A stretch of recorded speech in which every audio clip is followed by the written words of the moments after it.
Finally, we've reached the end of my 2010 Sonic retrospective with Sonic Forces. Can't say I was looking forward to this one. In all honesty, I haven't touched this game since it first came out 3 years ago. And to be quite blunt, I'm not really fond of this one. For reasons that I'll get into later, this game never reached the potential that it had to become one of the better Sonic games in recent years. And honestly, that fucking sucks compared to Sonic Mania, that I thought was a wonderful game. I think the best way to describe this game is disappointing. But let's start with the plot to find out where this game fell short. Sonic Forces begins with Eggman fretting over his past attempts to take over the world that miserably failed due to Sonic. Believing that getting rid of Sonic is his only option as to achieve his goals, he prepares to unleash his newest scheme to obtain world domination. And soon after, Sonic charges in to save the day because, no duh, but is stopped by some froze from previous games, and Shadow, he's here too.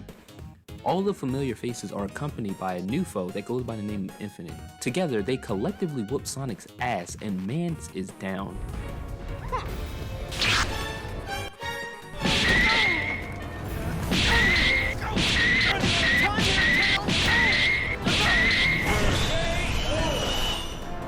Apparently, after Sonic was defeated, Eggman successfully took over the planet, and we fast forward 6 months into the future where a group of Sonic characters have formed a resistance to fight off Eggman's army, but with no real results. Enter the Rookie, who is your created character.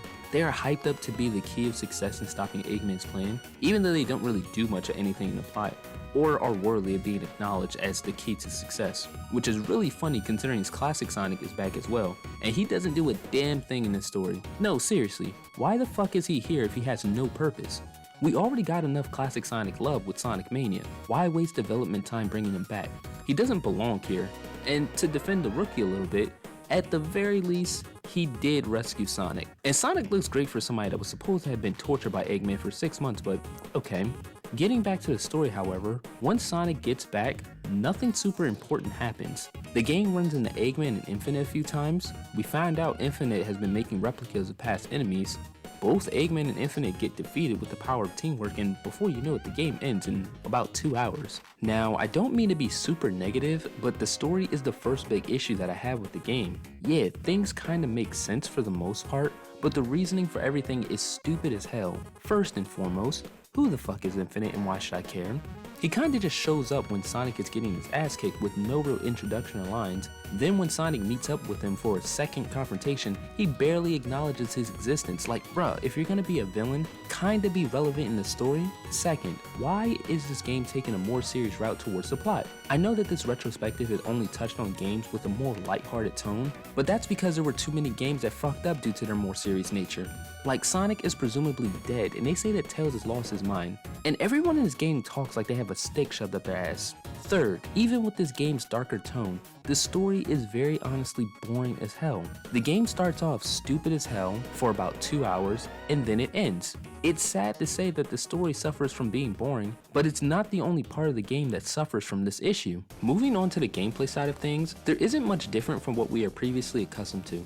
For starters, we have modern Sonic, who relatively controls exactly the same as he did in Sonic Colors, but a bit more stiff. Alongside him, we have Classic Sonic, who controls exactly how he did in Generations, but with a few extra pounds. Classic Sonic is a heavy motherfucker in this game, and he makes platforming situations unnecessarily difficult because he doesn't know how to get off the ground. And finally, we have the new created character, who brings a slight twist to the gameplay.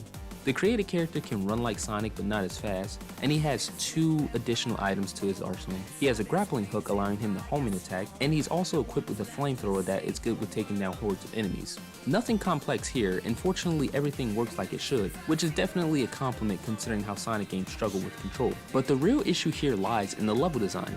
I'm not sure who in the development team thought it was a good idea to design every level as a pretty hallway, but that shit just doesn't work here. One of the main issues that people have with Final Fantasy XIII is that the game is disgustingly linear and is basically a glorified hallway. Personally, I feel the exact same way about Sonic Forces. One of the best parts about playing a Sonic game is making skillful decisions to alter your path as a means to get to the goal as fast as possible. And that simply isn't possible in this game, because every level that you travel through is a straight path, and the few moments that the level branches off, it's just simply go to the right instead of the left. Why, you may ask? Because I didn't want to go to the left. That's not fun. What happened to finding new ways to get through the level by getting better at the game?